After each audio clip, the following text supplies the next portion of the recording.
Hello and welcome to another episode of SoFly. It is the end of January, and this show is actually coming out March 1st, so happy almost spring. My name is Mitch, and of course we've got Aldo. Hey, everybody. And we've got Yilma. Hello. And we're really excited to be recording this episode today, but before we get into it, let me just kind of paint a bit of a picture here for you. It's a weekend morning, you're a bit younger, you just woke up, you poured yourself a bowl of Cheerios, found yourself a spot on the couch, and flicked the TV on, and all of a sudden, you're fishing with Bob Izumi. Yes, Bob Izumi's Reel Fishing Show was and is cherished by anglers across Canada and beyond for many, many years. We, of course, each grew up here in Ontario, and for us, Bob Izumi was the guy, the angler on TV that was living out our dreams, chasing fish episode after episode in really incredible places. He's, of course, a beloved Canadian fishing icon and one so many of us have looked up to ever since we first learned how to cast. And today we're really, really, really excited to finally be getting to chat to the one and only Bob Izumi. Bob, welcome to the show. Hey, good to be here, guys. I just realized something. The show may have ran longer than you guys have been on Earth. I don't know how old all of you for me. So let's not get personal, okay? Yeah. No, I love that. We did do the show for a long time, 38 years. Yeah. 38 years. You guys just wrapped up like last February, right? Yeah, last end of 2021, we wrapped up. Okay. And it was an interesting run. I mean, it was like a roller coaster ride, doing the show because, at the heyday we had 18 full-time staff.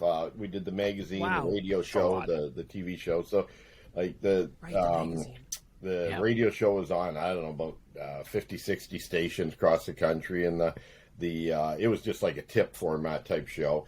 And then the TV show was on Ontario only, I think, in the early 80s, the first year on about 13 stations. And then we took it nationally across Canada the following year. And then it went into some different parts of the world, like, mainland China and France and obviously the U.S. and a bunch of countries ran it for a number of years. France. And it was, it was different, and I forget, they had me in a number of languages in the Asian market, Mandarin and a number. I remember seeing a couple of the voiceover dubbing that they had done for the show, and boy, I sure looked like I was pretty multicultural. I looked like I was a lot smarter than I was. I could talk a lot of languages. That's awesome. I love that. Yeah, they even put we'll get deep into the show soon. I'm sure we're going to talk all about that today. Obviously, we want to know all about reel fishing and kind of that journey. But just to kick things off, have you been fishing lately? Going anywhere? I will be next week, and so I'm just packing for Florida, taking a boat down, and the family's all coming down. But I'm going to go down with a buddy from Montreal. We're gonna drag a boat down, get down there, probably take a day and a half, and fish our brains out for a number of days before they all fly down. And my brother's flying in, and my wife and daughter, and son-in-law and grandson, and we got a lot of and a bunch of friends are coming. So it's gonna be a party, but there's gonna be a little bit of golf, quite a bit of fishing, and just fun. So that'll be about it. I haven't fished all winter. I've just been trying to get organized. When you've done something for so long, and that's the Izumi Outdoors and all the things that we were doing, all of a sudden you got time now, a little bit of time, you think, to get things organized. Still not there yet. I mean, I've got new boats that I'm still rigging that are outside under the shrink wrap, covers. I've got some boats that that I ran last year that are sitting around that that I'm getting prepared to sell, and there's just so many things going on. Then I got some more new boats coming in, and then getting ready for some seminars and appearances, and then all the other things that I do. Just was at the boat show this week, popped in down there for an industry breakfast, and I thought I was old, and I felt really good because my old buddy Les Sparks from Mercury Marine retired at the end of the last year, and he was with Mercury for a couple of years, and they inducted him into the National Marine Manufacturers Association Boating Hall of Fame Tuesday morning. He had 50 years at Mercury, and I've got 40, holy smokes, like 42 or 43 with Mercury now. So I felt like a puppy compared to old Lester. He's 70, he worked there for 50 of his 70 years. So I was laughing. That's amazing. Talking to Les, like, gosh, I don't know. He's probably, like, he's been a sales rep for them, for Ontario, for that long. I was thinking some of the dealers he's dealt with have probably been 3 generations. Like, he's probably dealt with the grandfather, the father, the son, who are all, some may not even be here now, but he would have dealt through a lot of generations in those family-owned marine businesses and that, and obviously seen changes like you wouldn't believe in boats and motors. And I'm like, I think he said in his speech, he started with a 9-horse Mercury, and it was the fastest boat on the lake he was on. 9 horses. How times have if changed. A 9-horse motor is the fastest boat on your lake, then it's got a 10-horse limit on that lake. Because exactly. I think there's a few bigger ones there now. But yeah, so you know what? It's never a dull moment, guys. In my life, it's always there's always something going on, and that's kind of where I was for that 40 plus years of being in this business, and now I'm kind of come full circle and back doing promotional work and got my endorsement deals and appearances and stuff, but not the traditional media. So I'm not doing the TV, the magazine, radio, which is a breath of fresh air. I mean, it was fun, but doing podcasts like this are so easygoing and so easy to do, but totally. You guys produce also some fishing content, right? Or not? Yeah, a little bit of video stuff. Yeah. Now, when you're out there, it's intense. You want the it can be for sure. The best action, the nicest shots, and having gone through that for decades of doing it. I mean, in the early years, like in the 80s, we developed like an underwater box that was wood, that was waterproof with a glass window in the end, where we put like an expensive 3/4 inch videotape camera in, and we had it weighted with bricks to sink it, and that's how we got our below the water shots. And this is amazing. Early 80s. We take the thing up to like Northwest Territories and all over the place to get underwater shots, because there were no underwater video cameras at that time. And of course, still easy. Now, you take take a cell phone or a GoPro or whatever, and you can get some pretty good shots nowadays. But we saw a lot of changes, and I don't miss keeping up with the technology, because that was that was a real challenge, over the years. Because when we first started, wireless microphones weren't out, so we had to wire microphone cables because we wanted good audio. My original partner in '83 was really fanatical about clean, crisp audio. So we'd run cords, like just like the microphone cords you see on stages. Run those up our pant leg, up our shirt, and then have a lav here, and so we get good sound. But you'd always have to watch how you'd move, or how you'd net a fish, or how you'd bend over the boat, because you always had a wire connected. You're attached, hog ties in the boat. So it was unique but different, and it was always though something would break out there in those early years. And even nowadays, I mean, technical issues. Even doing podcasts like this, all of a sudden you get a drop out on the signal, and everybody looks like they're frozen, Exactly. Or the audio gets ruined. But that's so interesting about doing a show for that long, is like having to solve those problems. Back then it was like it's pretty cool, because you kind of take things for granted, like a lav mic. Like we just have wireless lavs. I didn't even think that they wouldn't have existed even in the 80s. And here's so I know it's pretty cool. We're down at Bay of Quinte, just in that era alone. I think it was like 84. There you go. Or something. And we get out there, and everything's biting. It's one of those days that you look around, the birds are flying. You can hear songbirds. You can see seagulls, and ducks, and everything. Everything's moving, and the fish are biting. We go out there, and we're catching big walleye. Up to, I think, 8 or 9 pounds was the biggest that day. largemouth up to 4 pounds, smallmouth up to 3 pounds, and pike, the biggest one was just under 20. It was 19 pounds. This is all in one day, multiple species. That's a big fish, man. Right within sight of the city of Belleville, either mostly in the arm in between Trenton and Belleville, and that part of Bay Quinte. So we end up shooting, I think, 2 or 3 shows that day, and we're excited. We get back to the hotel and we go, boy, we got 3 of our best shows yet in the last 2 years we've been filming. Let's celebrate. We ordered all this Italian food, takeout, and we ordered lasagna and chicken cacciatore and all this stuff, and got ordered the hotel. We're all, it's a celebration. And my one cameraman comes into the room that we were going to eat, and it almost looked like somebody had died. He looked gaunt, We go, what's wrong? What's up, man?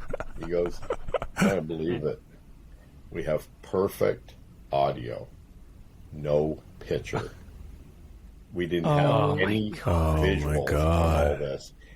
Back then, the camera and the deck were separate, so you had these decks that were, they were like, they were giant decks for 3/4-inch tape, which was, the tapes were probably about 10 inches across and 2 inches wide. They were big tapes, Yeah.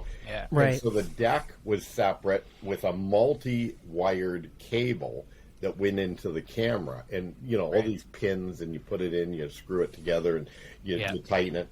Well, the video pin in those dozens of pins was not making a connection. I've never seen that in my life. He hadn't seen it either, so we got no video. So we had nothing that day. And that was good radio show. Dropping cameras in the water, We somehow haven't done that yet. We somehow have not done that yet. But I know it's coming. Since you said it's coming. Wow. I mean, I love it. I got millions of stories, but that's how this guy that I'm going to Florida with on the weekend is how Rick and I met. Is we're doing a muskie show on the Ottawa River, and he was running the camera boat. He owned his own company in Montreal, did non-destructive testing for all the airplane business, Bombardier. Oh, cool. Mitch's client. Mitch,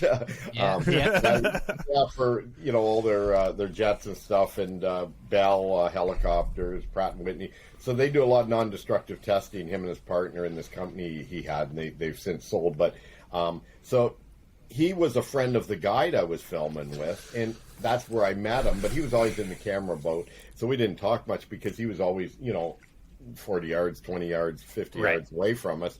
And but my cameraman that day dropped a very expensive underwater housing, a big one with a very big professional. At the time, it was the best camera systems you could get for underwater. He dropped it in the water in that dirty Ottawa River, and so he was devastated. This was another cameraman.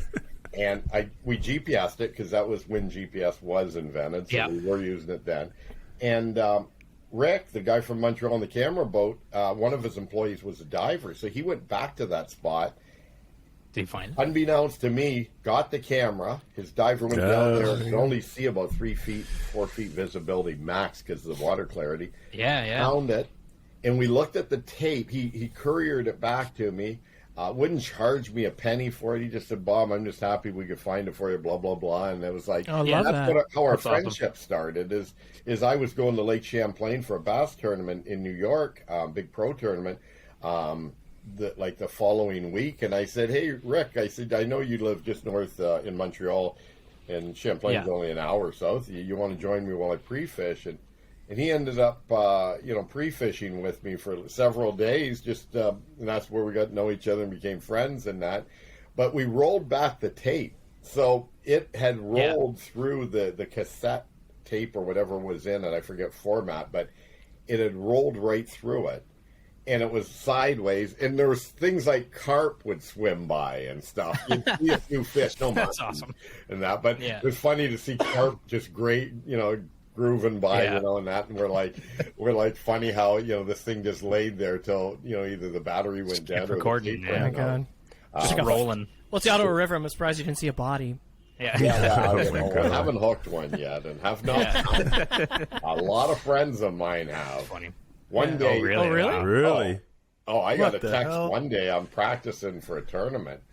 Yeah. I get text from a guide I know in Windsor who guides walleyes on the Detroit River there. He sends me. It's like a shot of the water, and all you see is all this sort of black stringy hair, but you can't really tell what it is. And I That's texted him freaky. back, and I said, "What is that?" And he goes, "I'm waiting for the police. I'm jigging for walleyes. I snagged a body." And Oh my gosh. he had this body on the end of his line, and he thought that maybe he should share this with me, and Yeah. it was freaky. Like, I mean, because I couldn't tell what it was though, which is nice in the picture. So it wasn't really that gruesome because it was kind of like, you know, all you could see was sort of hair, and everything else was below the water, and that water's kind of colored. That would be a really scary thing to reel in for sure. I'd be like, oh, This is a factor fishy, but it's definitely. Oh my it's God. true. It's true. Yeah, but you want to know what crazy. Wow. kind of true angler he is? He waited, right? What's I think that? it might have been the RCMP that came, not the police. Right. They do that river because it's international waters. Right, of course. He did say he got his lure back.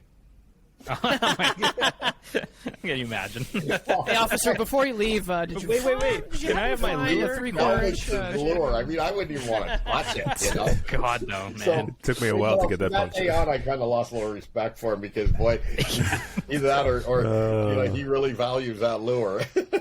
Yeah, it's a really good lure. Yeah. But he got the lure back. But Excuse me, officer. It was bizarre though. But I've heard of that. Crazy. Probably about 3 or 4 times from guys I know, acquaintances or friends. Wild. That, you know, have found the body, and it's just not, Wild. you know. But hey, that's kind of gruesome. We're talking fishing here. What's that got to do with fly fishing? You know what? Yeah. The good thing about fly fishing is, you know, for the most part, you're using a single hook, so you're not snagging a lot. Barbless single hooks. Yeah. Yeah, barbless too. Not snagging. Exactly. Yeah, I know what happens if you get a body on the end of that, you know, nice 8-weight rod, and that you just sort of give it a little slack and hope it gets off, right? Exactly. Send it back to the depths. Yeah. That's I love it. Okay, well, yeah. before we keep going on real fishing, maybe, because definitely want to talk about that, maybe we just start sort of at the beginning, Bob, like your fishing life. Like, how did you start fishing? Where did you grow up fishing? All that kind of stuff. Well, you know, I'll give you the quick backstory on that because, you know, I bullshoot for hours about it because it was an interesting livelihood. So my dad was a chef down in southwestern Ontario, and I was born in Chatham. So I was born down in southwestern Ontario. Okay. And I have 2 sisters, and then Wayne is the oldest, who, you know, does a lot of fishing and is very accomplished tournament angler. And his daughter Mariko does Instill the Catch fishing show. What happened was my mom and dad were in Toronto, moved down to southwestern Ontario to a little town called Blenheim. Now, when I was born down there, a year and a half after I was born, she wanted to move back to the city. So he said, you know what, I like this country living. I like the small town atmosphere and all that. I like it here. It made a lot of friends with all the neighbors and the farmers and the people that he worked with. So he said, I want to stay here. So he kept all 4 of us. So he raised the 4 of us as a single parent. I was a year and a half old. My brother was 9 years older than me, so he's 10 and a half. Lynn's second oldest, and then Georgie. So it was a very unique upbringing with one parent. Like, he was our mother, our father, and everything. And we didn't have any contact with our mother after that. And she, remarried, I believe, after that and stayed in Toronto. So it was definitely a different upbringing. But Dad worked his rear end off to raise us and to look after us and as many neighborhood kids as he could take fishing, bowling, softball. He coached different sports teams. He worked multiple jobs, including his full-time job as a chef at St. Joseph's Hospital in Chatham, and he'd sling beer at the Cadillac Hotel till 1 a.m. a lot of nights. Back then they tipped in pennies. He worked in the farms and tobacco, hay, straw, tomatoes, strawberries, cherries. He just did everything to support us, and every penny he made, he spent on us and the neighborhood kids. He took us to get ice cream and chocolate bars and fishing, and so when he died when I was 21, he didn't have anything. Like this guy was like just spent everything he made and he didn't drink. He just didn't chase women. He was after Mom and him had split up. He just devoted himself to looking after us and as many kids as he could cram into his car. And at the time when I was a little kid, he had a Volkswagen Beetle. And he used to cram, I was the smallest, so I'd be with two other kids, little kids, in the back of that Beetle, behind that little window. There used to be a compartment. We'd have 9 people in that Volkswagen Beetle to go fishing. And we'd go down to Erio and fish off the shore where Rondo Bay and Erio, where Rondo Bay, Lake Erie meet. There's a lot of fish there, and there's current and water's going in and out depending on the wind. So that's where we learned to fish. And then he used to take us to these kids' fishing derbies. And we used to clean up at him because he was a very competitive guy. Like he coached, youth bowling and girls softball and all kinds of sports too. And he just liked to compete and he liked to win. And he was actually in Toronto a championship bowler before I was born, like in the 40s type of thing. Very good bowler. So I remember when I was a little kid, there were just boxes of these trophies at home. And I saw him one day with a jackknife taking the labels off, like his name off them. I said, what are you doing with those? He goes, I'm taking them to the bowling alley to give them to kids. All his old trophies, right? And so, he was like Pied Piper and was very,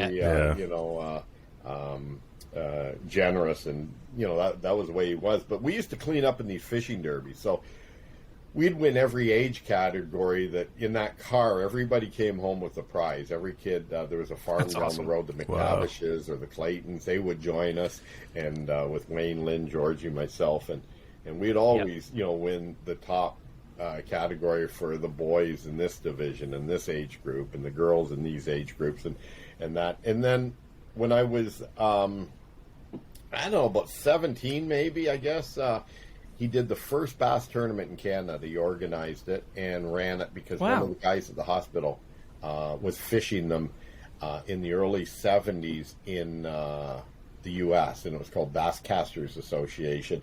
So Murray King, he was fishing tournaments over there. And so him and Dad, when they'd take their lunch break, he'd tell Dad all about these tournaments, how they ran.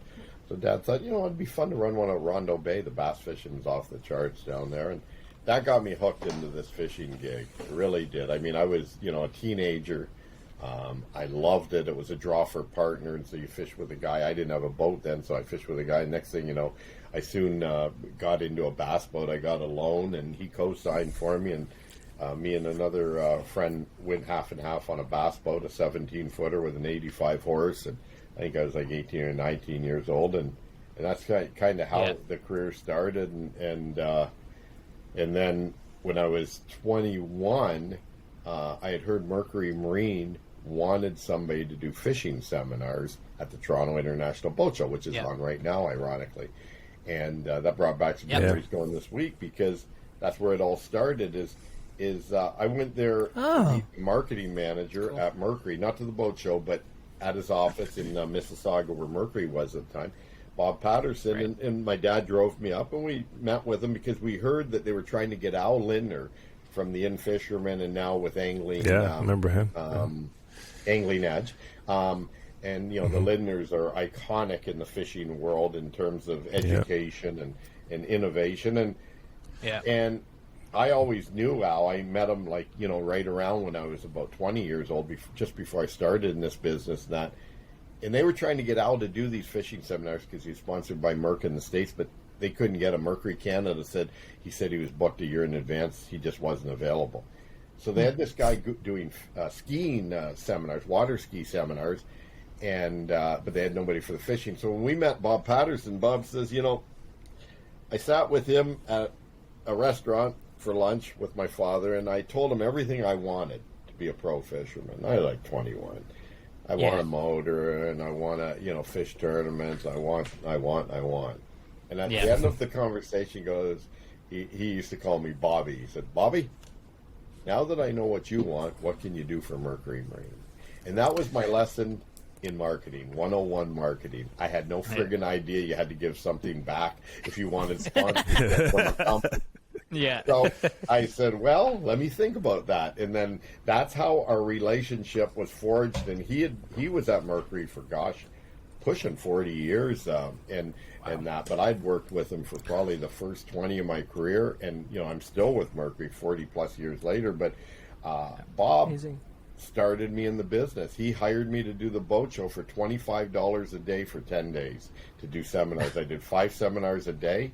And I picked up Zebco back then for a fishing company, and they paid me $25 a day, and I manned their booth. They had a little 10 by 10. I manned the rod and reel booth on one side of the show, and I had to leave at Barron, so the guy that had a fishing electronic company, Cytex, Peter Stickley, he was beside me, and I got to know him at that show, and I said, Peter, please don't let anybody steal any of this stuff. I got to do another seminar. I run clear across the other side of the desk, do like a half-hour, 45-minute seminar, run back, man the booth. I mean, I didn't have time to have a pee break. I mean, this is like intense, but that was my first gig, and I didn't want to screw up, and I didn't want to look like a slacker. Yeah. I didn't eat or anything during the day or nothing. I just worked for 10 days. And at that show, a lot of companies saw what I was doing and said, that's pretty cool. You're a pro fisherman? I said, yeah, sort of. It's like my first year doing it. I want to be, and I was a wannabe, and I made connections there, and at that time I picked up some other corporate companies that said we'd like to work with you too, and that was all I was doing was seminars type of thing back then. That was my first one, but that's what I started to do, and did that for 3 years, starving to death, and fish tournaments. And my living was tournament winnings and appearance fees. And I was single back then and young and was never money, I just never driven by money. It was always about doing the best I can and doing well in tournaments and learning as much as I could about the sport of fishing. So the game plan was kind of simple. There wasn't one. I mean, for those first 3 years, it was like if I didn't make enough money at one tournament, and couldn't afford a hotel at the next one that I already had an entry in, I'd sleep in the back of my car for a few days, practice and fish the tournament, and then when I'd win some money there, I'd be good to go for the next tournament. And that's I was like a gypsy head. Area. And then in '83, I'm at a family picnic. And this great big tall guy who was like in his 50s was there, and he was my brother-in-law's uncle, so he's a distant relative by marriage. And I asked Bob McGuigan, or he asked me, what do you do? And I said, well, I'm a pro fisherman, but I'll tell you, it's tough road, I'm scraping out a few dollars, but it's tough. I said, I think I need to do something different or something else in addition to what I'm doing, I said, I think maybe a fishing show would be unique, because back then there was a show called Red Fisher, which was a guy from Cleveland, Ohio, but he produced this show, and I don't know if he became a Canadian citizen, but he lived in Canada for most of his, his latter years anyway, and he produced this show for 8 years, and so everybody knew Red Fisher, but there was nothing, and he had already been off the air for like 7 or 8 years when I started my show. But so Bob McGuigan said, well, I've got a cameraman that shoots rock videos and stuff, like Joe Cocker and all these guys in New York and all over. He's from Toronto. And he shoots some commercials for me for some car dealers and jewelry stores. And this Bob McGuigan owned a one-man advertising agency out of Guelph, Ontario called Memory Bank. So Bob said, why don't you stop in next week on your way to that tournament you told me you're going to in Guelph, and let's just shoot the breeze more about it. He gave me his number and everything. So I ended up going there, and we talked till like 5:30 in the morning. Bob and I was in my 20s, he was in his 50s, but he was just a very think out of the box, creative type of dude, And it was a breath of fresh air for me because it was just like, yeah, we can make this happen. Let's try it, that type of guy. Not very optimistic in that. And he knew nothing about broadcast TV, just about TV video commercials, right? So we shot the pilot and eventually got a pilot shot with a big, like a 30-pound muskie, and went around station to station, driving to them, peddling it in Ontario, like Sudbury and Sault Ste. Marie Barrie and Ottawa and all over the place, Kingston and that, Peterborough, and just every station we took it to basically took it. And we got 13 stations with 12 station visits, because when we were in Ottawa, the program director for Pembroke was there, and he saw it, and he said, "Oh, I'll take it from my station too." And that was our first kick of the cat with 13 shows. Wow. In Ontario, and then next year we went national. So yeah, it was a very interesting start, man. Yeah. Yeah. Yeah. Very For real. That's yeah. I mean, it's really fun. cool. You mentioned Mitch and Yelma work day to day in advertising, and we're all production creative types, so it's cool talking about that. It's definitely what we wanted to talk about today a bit. I mean, me selfishly, because it's just so interesting. Yeah, it was a roller coaster ride. We knew nothing about it. That's probably what made it interesting, because your expectations, you can dream all you want, but if you don't know what to dream about, it's hard. And we really didn't know what we were getting into. And as a result of that, I never really told this sort of story, but Bob was very busy with his agency, because he had all these clients. Like, he had the biggest GM dealer in Guelph and the biggest one in Windsor, and then another one, I think St. Catharines, and he had a bunch of a ton of other clients that he did jingles for. A lot of his work was jingles, right? So he'd do some of the things. Like, he did this one where the car dealer was always jogging.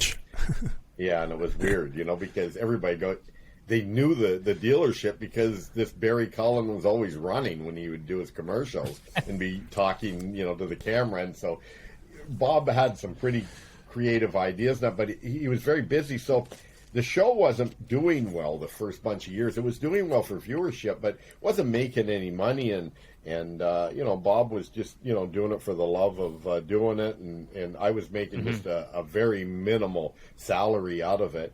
But then what happened is, Bob says, "I think we should shut it down." And my brother Wayne came in after year one. Wayne came in like just a year into it, and was my partner right through till the end for probably the last 37 years of it. So Wayne and I talked, and we said, well, why don't we just be very good and buy Bob out, even though it's really worth nothing because it's not making a profit. But let's buy him out. And we bought him out. And Bob was really against taking a beer sponsor or an alcohol sponsor. He just didn't think it was right to take an alcohol sponsor for fishing show. And we kind of went by that sort of rule that first few years, 3 years or whatever that I guess maybe probably 4 years we worked together with Bob. But then when we bought him out and brought in, some younger minds, one of the first things that the sales guy, the marketing guy went after was Carling O'Keefe, the OV brand of beer. And, they came into the picture and, next thing you know, we, the one part of it was $200,000 a year for 5 years.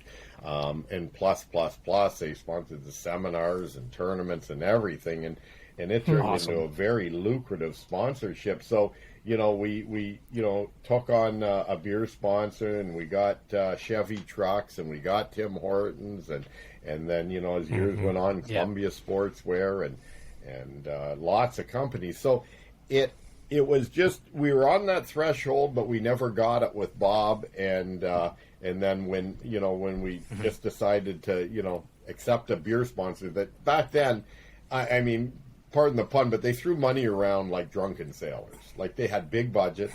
They didn't. They still kind of do. They do. But the only thing is not as much, because when Coors and all those American brands came in, it changed the dynamics of the Canadian beer industry, where the margins got lower, and so the spend on advertising and promotion got smaller. But in the heyday, I remember, the marketing guy at the OV brand was a hoot. I'm not going to mention his name, but he's not in the business anymore, but he's still alive, so I don't want to say it.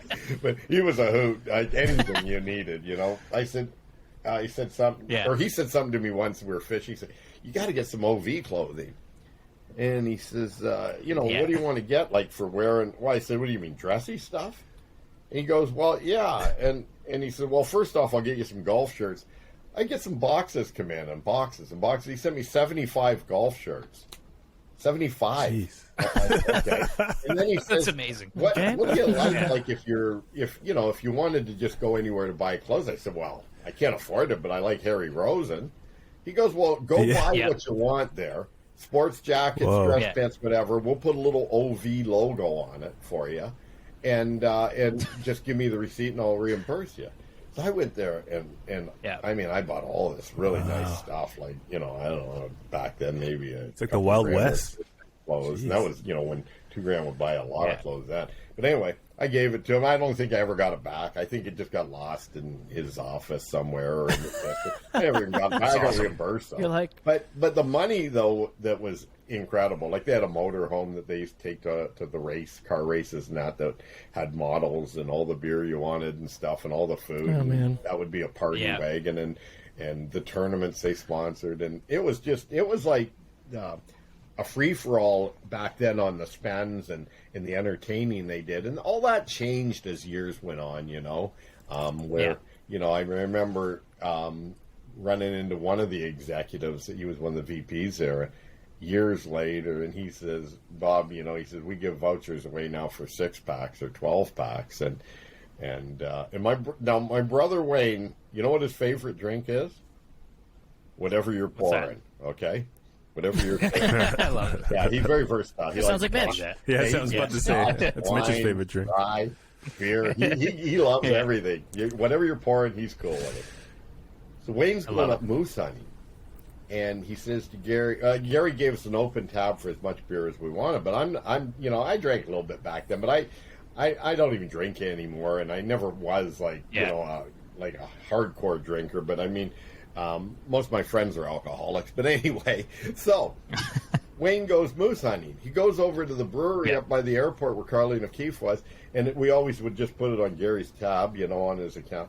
Wayne gets 75 cases of 24 beer, like 75 cases of it, fills up a truck, like right up, and takes it to the moose camp up north, and he was like a legend up there. Those good old boys that he hunted with, I bet. They thought they had died and won a lottery, and that's how it was back then. Though it was like crazy, but those days have changed, and they were fun. Yep. But we saw, like when we started, there was only probably 6 or 8 English-speaking stations on TV in the GTA. That was it. Mm-hmm. Maybe a French station, a couple of other cultural stations, and that was it. There might have been 9, 10, 11 stations, on an antenna. Right. And then cable TV came out, and of course, satellite TV and all kinds of things. Allows you to grow. And Direct TV. Yeah. And so... because starting like... Yeah, not millions, but hundreds of fishing shows started, right? And we saw it all. Yes, it was neat to see. And then everybody starts specializing, like, some great fly fishing shows and tournament shows and saltwater shows and adventure type shows. Saltwater shows, Saltwater shows, And here I am, because I'd been doing it for so long, just tried to do a little bit of each.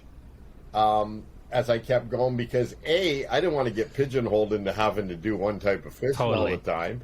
Yep. And also, I just wanted to still do what I wanted to do. But in hindsight, if I started now, I would have to just specialize, because you can't just be a general fishing show, because you'd get lost in the storm. And, with all the great YouTube shows and social media and that, it's just a different world. Yeah. In fact, if I knew what I knew today, I probably wouldn't start a fishing show at all. Like I think I'd get involved in the fishing business and maybe in sales distribution and other things, and then try to build the company up where I'd have enough people doing the work so I could go fish, and that'd probably be what I would do. Exactly. Content's tough, like you say, it is a different world. Like it's so saturated. There's so much good content out there that it's like, I mean, if I think a lot of networks feel the same way too. Like they just don't really want to buy fishing shows, because it's just there's so many much on YouTube and the internet. It's like, what? It's just so different, Yeah, it is, and it's good for us guys, the viewers, though, because the content out there is amazing. You know, and there's so much great content out there that it blows my mind. And you know, having seen the explosion of it in my world, I'm kind of like, it was really fun to see, and that's kind of why I am where I am today. Where, you know, the show is actually still doing pretty good. You know, we had a pretty good group of sponsors and everything, and numbers were up. You know, not up, but I mean very solid on Global and stuff, and that. But I just, one day I was driving home, and I came home and I was talking to my wife and my son Darren, who was my cameraman for the past probably more than a decade of shooting the show, and I surprised him. I said, amazing. You know what? That's awesome. Let's shoot the show next year, and then the year after air it and wrap it up at the end of that year. And they were like, what? But they all felt the same way as I did. We went hard when we filmed the shows. Like, you know, and I mentioned it earlier, being on the road, but I averaged 300 days a year on the road for my 38 years of doing everything from, you know, charity work to bass tournaments, walleye tournaments, to appearances, seminars, magazine articles, and of course shooting the show, right? So it was a grind, and you know, I missed a lot of the kids growing up, my son and daughter. They traveled when they were really little. My wife traveled with me a lot to all the tournaments when they were little, but when they got into school, that wasn't always possible. So I'm enjoying this grandparent thing a lot now, because I'm actually seeing what I missed you know, 30 plus years ago when my kids were little. So that's the fun part. But what my son, my wife, and I were looking at was, it was a grind. Like, even, you know, a couple of years ago, when we were shooting our last season, you know, we'd have a gig with Ontario Tourism to do X amount of lodge shows, and we'd drive up to Kenora, like 22 hours up to, you know, Menaki or somewhere, and drive up there, take a day and a half, start shooting the day we got there, shoot till dark. One of the trips, I forget which lake it was, about 3 or 4 years ago, we got up there, we got the show done that evening, and we just needed some interviews and cutaways of the resort we were at, the fishing lodge. So we shot those the next morning, and then we loaded up and headed back, because even though we could have stayed there and fished and filmed more and ate their food and used their accommodations, we never smelled the roses when we were on location as much, because I wanted to get the show shot so I could get back home. And if I got back home early enough and I had another tournament I was going to, I'd actually get more time on the water pre-fishing for that tournament. And so for me, it was a bit of an incentive. It's a busy schedule. Yeah, get that damn show shot so I can get back. So it was like, we'd get back, and people at the office would go, didn't you guys go to shoot a show in Northwest Ontario? I said, yeah, we already been. They said, yeah, but we talked to you 4 days ago. You were here. And we said, yeah, we went up, shot it, and now we're back. And like, they would go, you guys drove like, you know, 44 hours, and you're already back, and that was 4 days ago. So it was, you know, we pushed hard, and you don't kid yourself. We had a lot of fun doing it. The big thing for sure. about it, I, you know, don't think I'm a victim. I'm not a victim. I got a buddy in Oklahoma says, Bob, don't be a victim. But the thing is we met so many wonderful people. I mean, all over the world. I've got fishing friends that, you know, that are all over. Patrick Walsh from Outdoor Canada magazine shot me an email and asked me, he said, I think it was last night, he said, hey, I need some pictures, you know, big largemouth in the St. Lawrence River, and I need a big perch from Lake St. Francis. And you know, I had some really good current bass pictures of big largemouth from the St. Lawrence I just grabbed and shot to him. And then I said, hey, I don't have any really good Lake St. Francis perch. I've only done that a few times, you know, in the early years, but I got a Uri perch and St. Clair perch, but they're not going to work. He wanted perch from that area, because, you know, one thing about magazines like Outdoor Canada, they're very authentic. They're not going to put a picture of a muskie that was caught on some lake and say it was caught on this lake, right? So for sure, I text, you know, first I got all kinds of buddies in Cornwall and every place you know, that I fished at, and I text the first one I text. I thought I'd try him first. Hey, you got any perch pictures? And he sends me his grandson holding some perch, and you know, there's 3 shots of which you know, they were all usable, and so I sent them over and that. But that network of just fishing friends and acquaintances and guides and guys that are just fanatics like you guys who love to fish is wonderful to have, because, you know, if you ever need anything or you have a question about what are the conditions. Totally. Isn't it nice? It's cool. The community is kind of nice. You grab your phone, you send them a text and say, is it worth coming down? And if they say no, the water's high and muddy or whatever, or the bite's really off, well, then you change plans and you go elsewhere, you know? I dig it. And that's what we did a lot for filming too. I had a lot of guys that would shoot me the straight goods, and if the fishing was a little off, they'd say, Bob, don't waste your time coming, even though I'd love to have the exposure for my charter business. You know, they'd it's say, not going to be good this weekend it's or not whatever. really good. I mean, you know, like this Jim Fleming who guides muskie down in St. Clair, he'd say, you know, we'll go out, we'll probably catch 3 or 4 or 5 muskies, but he says, I know what you want, and I know what I want, and that's like, you know, we want a lot of muskies, you know. And Jim's had one day he got 48 muskies in one day, you know.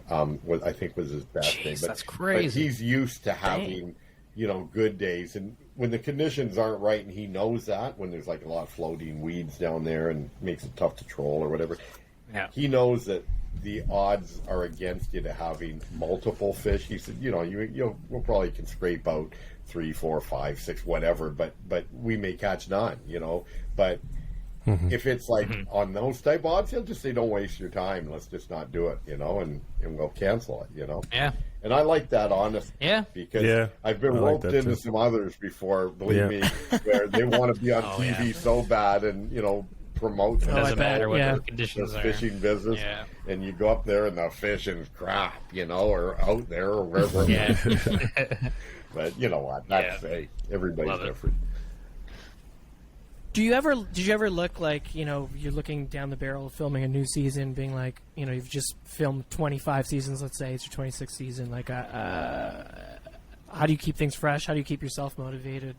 Whatever, like, obviously, like, technology advances make filming exciting, even, like, from our standpoint, like you said, meeting people and stuff. Like, but creatively, how did you, first how did you stay, I don't know, intrigued? I think a challenge, you know, that would keep me motivated always, because I was never satisfied ever with the shows I'd shoot. And I know that sounds weird, but no, it doesn't sound weird. No, it doesn't sound weird. You know, you guys, you know, I know some of you guys are creative guys, right? You know, you think of something, you do something, and you always know deep down you could probably still come up with something different that might be better if you had enough time, right? Yeah, but we 100%. all have time restraints, whether it's for fun or for work or whatever. You have to get things done in certain amounts of time. Unless you're totally retired and have won a lottery, nobody has endless amounts of time for anything for the most part. So you got to compress that. So I guess being a competitive guy, I was never happy with the last shoot, or the last season. I always wanted to do better. What made a lot of the shows to me fun to do, and to me made a good show, were the guests. Though, when I got a good guest that really helped, and there was the old TV series called MASH that used to be on TV, and Gary Berghoff, I got to know Gary in the 80s. He played Radar on MASH. He was the one with the little teddy bear with the little white or red glasses. Gary told me years ago, because he wanted to do a show with, like, we did some, he was on my show as a guest in the 80s, but he said to me, we should do a show together, you know, like a TV series together. But at the time I was so busy with mine and all the other work I was doing in the industry, I just couldn't pursue it. But he wanted to do one where we'd co-host it together. But he said something to me that was interesting. I was down in Connecticut at his place fishing, and he came right in the bedroom that night and talking about all these ideas, and I'm trying to sleep, and he says, "Oh, excited people get other people excited." Oh yeah. And I thought that's pretty simple, 100%. But he's right, you know. And you know, if somebody has enthusiasm and they're easy to talk to, like you guys are right now and stuff, and that it brings the best of you out. And that's always been something since he told me that back in the 80s. I'd think about that over the years when I'd come off a shoot and I'd be, smiling and happy. And I'd say, you know what, that guest, just made it for me. They were fun to be with. They had a good time. Yeah. We caught some fish. We had some success on the water, but also you could feel that energy and that bond. And, I mean, the opposite is a guest that doesn't talk, and it's tough, man. It's like, you're tough to pull it out of the whole show, and I've done shows by myself, but that'd be easier because now you want the guest to talk. Yeah. But, I'm pretty much sucking up all the microphone time tonight here, guys. I'm not letting you guys talk.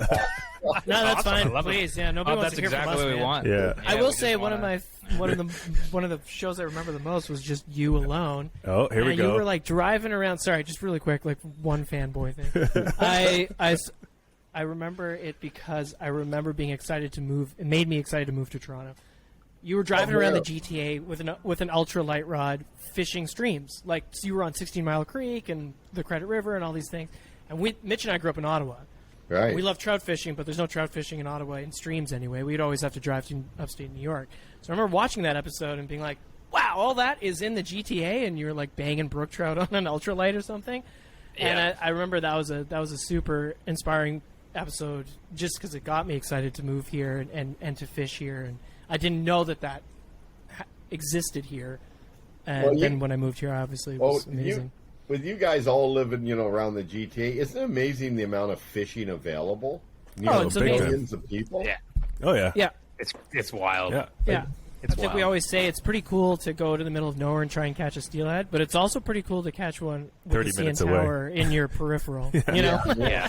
I know. Like, it's pretty interesting, And there's people that are driving by that might be just on the top of the bank that don't see you down there catching a fish that have no idea how much fun you're having right now as they're caught in traffic. Yeah. I love it. Bob, I've got two questions for you, and then we've got one more little segment that we do, which is like 5 questions. But 2 questions first. One, I just want to know, have you seen the fishing change in Ontario over the years? Like, how has the actual fishing changed for you on the water? Like, has it gotten worse? Is it kind of the same? It all depends on the species, the location, the area. The water has changed in a lot of cases, with the introduction of zebra mussels and gobies and things to the Great Lakes. But for the most part, if I was to sum that up with the simplest answer, the fishing has gotten better, but so have the anglers.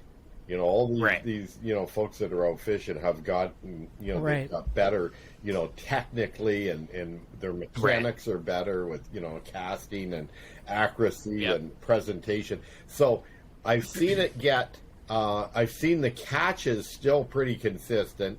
I can tell you stories of lakes that used to be absolutely crazy good, but aren't as good now. Now, there's 2 things there, though. One could be an evolution of just, it's not the same body of water because, maybe the weeds aren't there, or maybe there's an invasive type of weed or something there, or a species came in and kind of pushed out some of the target species. There's a lot of reasons. Or it could have been fishing practices. Yeah. Too many fish were caught, kept, and consumed. But then the other side of it is that the fishing has got better with, like smallmouth fishing has never been better in the history of smallmouth bass. I'd never been better for giant smallmouth bass, whether you're fishing, big water or rivers or inland lakes or whatever. It's never been better because, they've just gotten bigger and bigger and bigger every year. Like, 4-pounders, I fish some tournaments where the average is, 3+ pounds for, 100 boats fishing in the tournament, the average. And, there's some, there might be a 7-pounder or some 6-pounders weighed in the tournament. I mean, I'm even thinking this year of this past year, how many 6s I caught. And I don't know, I probably caught, half a dozen 6-pounders maybe in 2022, and that, and it's pretty good. I don't know how many 5s, but, more than I can count on 2 hands, that's for sure, like dozens and dozens. So, it's got better in certain cases where the balance has worked out, where the food is there for the species and the angling pressure is minimal. Right. And then I've also seen catch and release really take on, like in the 80s, and this is weird, but I'm dating myself, but in the 80s when we started the show, I'd get the odd negative letter, odd one, but it would be negative, and it would say, why do you throw those fish back?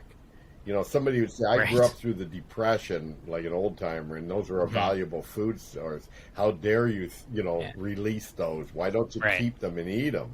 And so I'd always have to send a letter and explain the fact that, I do keep a few fish to eat, but, if it's a fish that's like 20 years old and it's still a good fish that can spawn and bring out more fish, why would I want to keep and eat it? But it's hard to explain that to somebody that grew up where times were tough and they feel fish are a resource to eat, period, right? Not just to eat, catch, release, and catch again. So that really took off, catch and release, and I'm seeing that, so many times. We've caught the same fish, so many times over the years. Like I remember even being up Knee Lake on a fly-in trip, pike fishing, and we were doing, fly fishing segments and crankbait segments, and we were shooting all kinds of stuff because fish was so easy. It was so easy to get video in the can. And what happened is I didn't realize that we caught the same pike. It was like a 15-pounder. 3 days apart in 2 different episodes, because when the editor saw it, I can't believe when you held that pike up and Tom held that pike up on these different episodes, it had the same scar on the bottom portion of its tail. It was the exact same. So many of those pike That's stories. So cool. Yeah, and we caught it like 3 days catch and release, apart. And that was fishing offshore in cabbage weed, which it wasn't like in a little tiny bay or on a rock point. It was offshore cabbage weed fishing, which massive expanses of weed beds, and we caught that pike twice, but you gotta like that. That's pretty cool. It was definitely a good actor for TV. Yeah, well, that's cool. Yeah. Looking back, 38 seasons, looking back at it all, and if you're looking at the history of, all the work you did and all the work you put in, is there anything you would have done differently over those 38 years if you could go back and change this or that? I don't think so.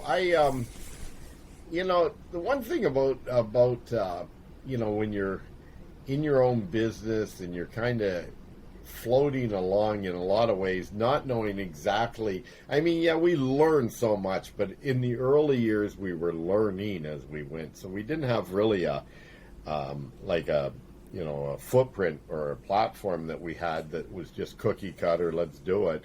It was just sort of crawling first and then start to walk and then run. But no, we did seminar tours. We did so many different things, the radio show and the magazine and that we tried to give the fishing folks a mix in a lot of for 30 of those years, we did all 3 of those things, for 30 plus years, the magazine, radio, TV.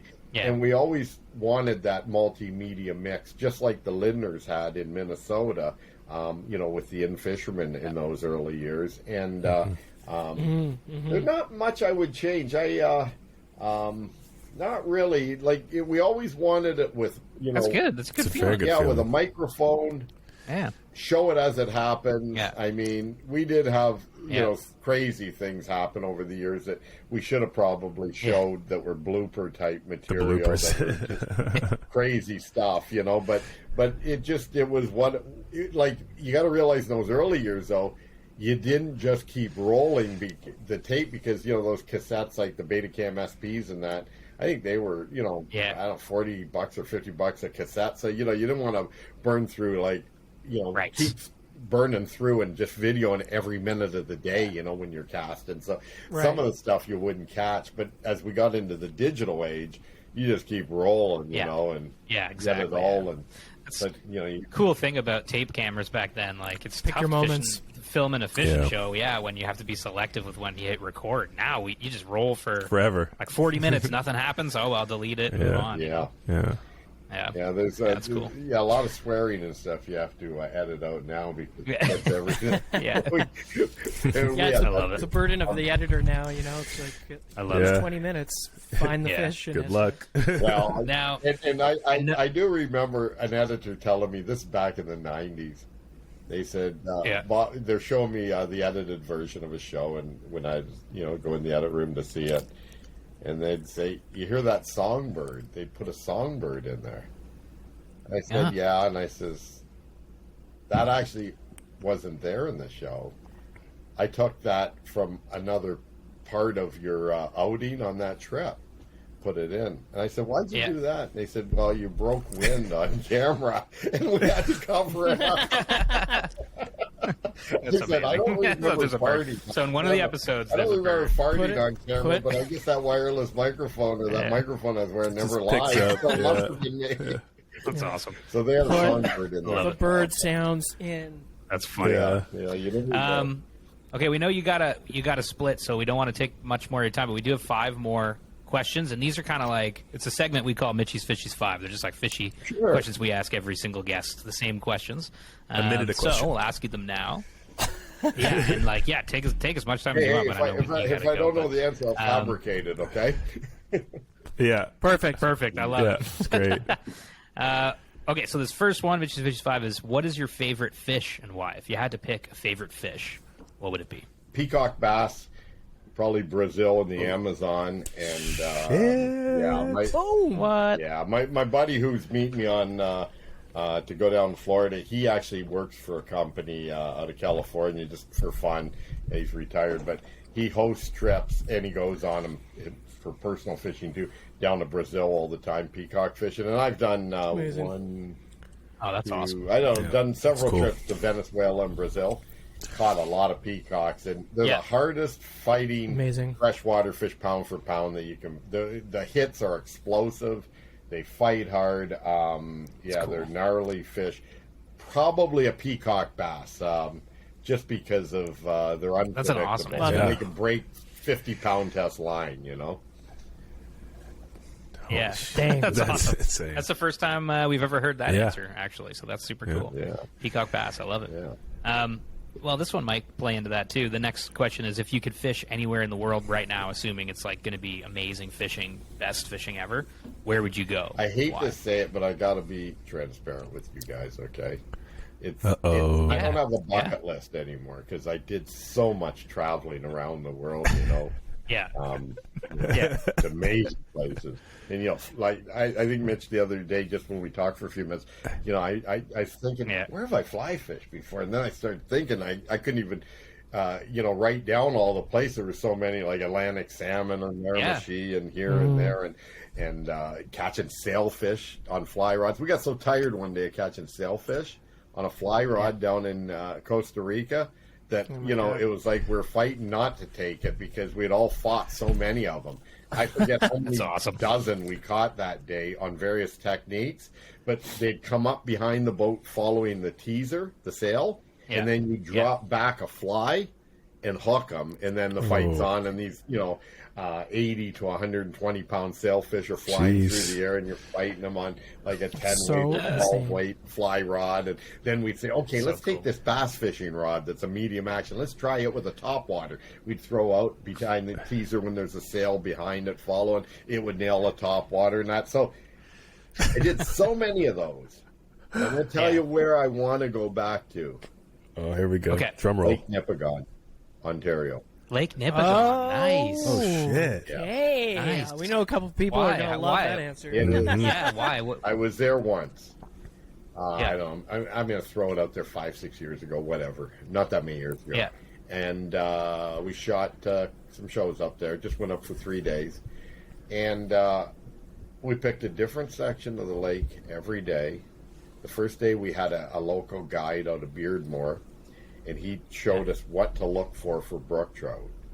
And he showed us, the type of bottoms they like, and they're very similar to smallmouth bass, what they relate to on Nipigon with, rock, sand, and boulders and that.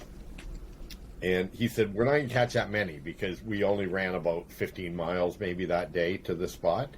But he said, this is just a sample of how it is. But we're not catching any big ones because he knew this area we were going to, and it gets more pressure because there's not a lot of ramps on that gigantic lake. I think it's 4 or 6 times the size of Lake Simcoe, but it's not charted, right? There's no map. Yeah, it's big. It's huge. No contour map. So anyway, we caught, I don't know how many we caught that day. I'm going to say a dozen maybe, but the biggest one was about 3 pounds. But it gave us an idea what to do. So he was tied up guiding or something the next few days. So we went on our own and filmed the next day, and we went another direction about 25 miles, and we caught several brookies up to 5 pounds, like lots of big ones. Wow. 3, 4, 5 pounders. Next day we went about 35, 40 miles another direction, and we caught brookies up to 6 pounds. We caught pike, like lots of pike. Wow. That place has got giant lake trout. It's got walleyes, like lots of walleyes. It is a lake. Oh, by the way, in 3 days, we saw 0 boats. We didn't see a boat. Yeah, exactly. That's the thing. That's the It's beauty. crazy, Drive-through lake, north central Ontario. You don't see a boat. Yeah. You're catching world-class brook trout and sampling some of the world-class pike that are there, although we only fished them for like an hour or two and caught like probably, maybe 15 or 25 pike. Just, but we said, let's get back to the brook trout, Of course. Yeah. It is, it's like dying and going to heaven if you're an angler, because it's so big, so vast, and so much opportunity there. Whoops, my alarm just went off. You guys know why. That's that auction. Mercury auction. Buying junk I don't need. But the thing is it is absolutely a dream come true type of fishing experience up there. Although it's big water, you got to pick and choose your days. But I took up a fairly seaworthy boat, a big Ranger. I think it was Big Ranger we took up there. Now that I look back, and anyway, it was good, deep V and big motor, and I also had satellite phone with me in case we got stranded out there because no cell service. So that'd be where I want to go back. So if that's on my bucket list, I guess that is probably number one on the bucket list. I got to get back there again. There's too much of the lake. We were like a drop in a 50-gallon drum of how much we fished that lake. We only had 3 days. Right. Oh, I bet. It's a gigantic lake. Yeah. And we caught so fish. much to see, right? Everywhere we targeted, like we might go in area and do a couple hundred yards and not catch a fish. But then we go, okay, we're looking at the bottom, and you could crystal clear. Not crystal, but clear. You can see the bottom, see the shoreline contours. We say, okay, they're not on this type of stuff, and then we'd look around the corner and bang, we'd start catching them, and you still had to find the fish, but it wasn't really that difficult, Nipigon. Love that. I love it. That's great. Nipigon's an awesome answer. Okay, 3 more questions. What is one of your best or favorite fishing memories? If you had to pick one of your favorites. Oh boy, like tournaments probably come to mind because one I don't know, maybe 70 or more tournaments over the years, and won like 7 bass boats and Chevy trucks and lots of cash in them, and so a lot of pretty nice wins that were memorable, like where the last 10 minutes of the day you catch a big fish, you put in the live well, you throw a smaller one back in the water, you call, and you've got you might have 5 miles to run back to weigh in, and you got 6 minutes to get there. You get there with a minute to spare, and you end up winning the tournament. It's like a 3-day tournament. That's amazing. A lot of those type of memories. That's a pretty cool one. But I would say winning some tournaments with my son, Darren, who's in his 30s, has been probably the most memorable. We've won a number of tournaments together in recent years, fishing together. That's cool. And those are pretty hard to, I'd say those, trump all the big wins I had on my own. Canadian Classic and 3 back-to-back Canadian Opens and stuff that I won in the 90s and that. I mean, those were fun and they were big prizes. But winning some of these tournaments with my son were were pretty monumental. Yeah, that's awesome. Yeah, You know, that is he really grew nice. up around the fishing business, and he wasn't into it when he was really young. Like, he went on trips with me when he was, 5, 6, 8, 10, 12 years old. But not till he was about 17 did he really get into it. And he thought, hey, this is pretty cool. And he fished, like, his first tournament with me when he was probably 16 or 17, and he kind of got hooked then. But he was just, he'd take it and, have fun with it. But he wasn't fanatical like most of us are, and now he's into it. He works actually for Pure Fishing, which is the parent company for cool. Abu Garcia and Berkeley Yep. Hardy and That's Fenwick awesome. and all those other companies. Hardy and Fenwick, Yeah, I'd throw in some fly companies for you. Oh, absolutely. Yeah. Oh yeah, that one. Yeah. I love it. No, that's cool. That's a great memory for Yeah. sure. I mean, like, fishing with loved ones is always a blast. Like you guys. That's right, Ilma. Yeah. All right, number 4, Mitch's Fishies 5 is, why do you fish? Like, what do you get out of fishing? Like, you fish a lot. Bob. Yeah, what it's is it never about too it? much. I actually added up the other day how many days I fished, and I came up to 6,000 or 7,000 days in my during my career. Just in my Yeah, that's a career, lot. like, it was crazy. I was just for fun. I had a calculator when I was doing something else, doing some expenses, and I got sidetracked, which I normally always do. And anyway, I started adding up how many days because now I'm probably spending 100 and some odd days a year on the water, and I don't think it's enough. And that's probably why I'm really happy about not doing the show and all those things now. I still am busy working for about 10 companies doing stuff, but I'm enjoying life, fishing tournaments and doing those things that I want to do more so. Yeah. But it's never enough time. I don't know. It's the weirdest addiction. Probably crack would be a cheaper addiction.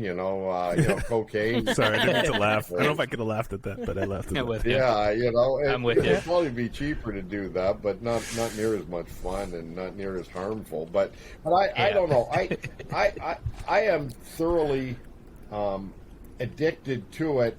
One of my problems is I can't get off the water once I get on it. Sometimes I used to be an early riser. Now I'm all over the map. I haven't really had a schedule actually for a long time where, it's all over the map. I have no normal sleeping patterns or nothing because my hours are always different because of so much travel and that. But once I get on the water, and sometimes it's later than I want, all of a sudden I'm not on the water till 9 or 10 in the morning and I'm supposed to be practicing for a term, but I had a bunch of emails and things to do or interviews and that in the morning at the hotel or whatever. And then finally I get out there, and it's, 3 days for a tournament. And I know I still got some more days to scout, but you know what? I'm getting off the water at dark, and I stay out there and it's like 8 o'clock at night and I've been out there for 11 hours and I still feel the same as when I went out in the morning. I'm ready to rock and roll. I can't wait till the next morning. I go to bed thinking, and not eating properly and eating late at night and all those things. But I go to bed, late that night thinking, I can't wait to get back out there, and it's that, I think it's that unknown that I like about fishing. You never know what the day is going to turn out to be. I mean, I set expectations that are reasonable in my head, that what I want to accomplish when I go out there, even if it's for fun fishing and that, and it could be just fun fishing with friends. It could be going out to catch some edible fish like walleye or perch or going in a tournament. I have expectations that I kind of set that are pretty high because when I say reasonable, but still higher than I think most, because I've been so spoiled over the years with such incredible fishing, and that's because I've got to spend so much time with so many incredible anglers to learn so much. Like, when I was thinking of you guys and your podcast and focused on fly fishing, I was thinking about Tasmania fishing for brown trout. How we fished with a very renowned guide there years ago, Gord Pizer from Outdoor Canada Magazine, and myself, and we filmed some video and the fact it was so finessey. You're fishing in water that's this deep where the fins of the browns are out, and use a little strike indicator, above your fly, and you see a fin, and he says, shuffle your feet. You know, you have to walk like a geisha girl. You know, you don't make a ripple. And he was fanatical. Yeah, exactly. This guy was amazing. This dude that guided us, his mind slips me. That was quite a few years ago, but Prince. But you couldn't believe, like, this guy would go through the water. There wouldn't be a ripple because he said that'll spook these fish, and you'd have to lead it's like them. super delicate. So you'd see it going, you know, left to right, and you had to put that fly perfectly X amount of feet in front of it, or on an angle in the direction it was in, so that you didn't spook it, and you didn't want the fly to come at it. You know, and that's one thing Pizer always kids about in radio shows with me. That is, he always talks about, you know, no lure should be going at a fish, you know, because usually the bait fish aren't attacking the fish. The fish are predators attacking the bait. So he always, talked about working lures away from fish to get them interested and instigate a strike. As opposed to, you know, now current in rivers is different, where you're drifting and your, you know, fish are sitting in the current and you want it to drift by them because they're naturally facing the current. But just in, you know, open water situations with no current, for the most part, you need to make it natural. You gotta fool the fish, and sight fishing, you know, was always so much fun in that, but my favorite, challenging. But anyway, it's cool. There's a lot of answers to your question there that aren't even answers now. No, they kind of one big answer. It's just that you love it. It makes sense. It's a challenge and it's fun. Yeah, you love it. Yeah, it makes sense.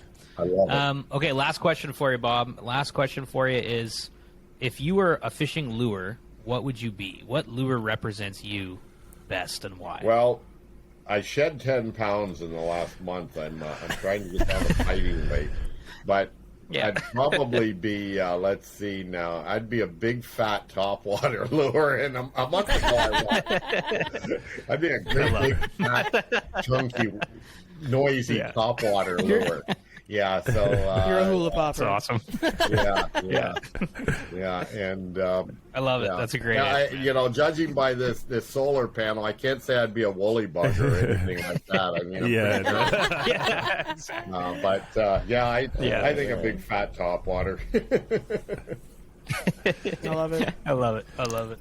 Bob, thanks so much for coming on the show, man. It's been super fun. Thank you so much. Thank you. And I know you got stuff to do, and it was awesome. We'll have to wet a line. We'll get those guys out from Affinity Fish there, eh? And who is it, John and Matt? Dude, yeah. John and Matt. Go catch some fish. That'd be amazing. I would love that. I love that. Dude, that'd be fun. Anything we catch, I don't know. Even though those guys I know are conservationists, they might want to keep everything to serve at the restaurant, eh? Yeah, Probably will. absolutely. Yeah. I had the best bourbon of my life with them. And that's how I think this came about, right? You guys know them, right?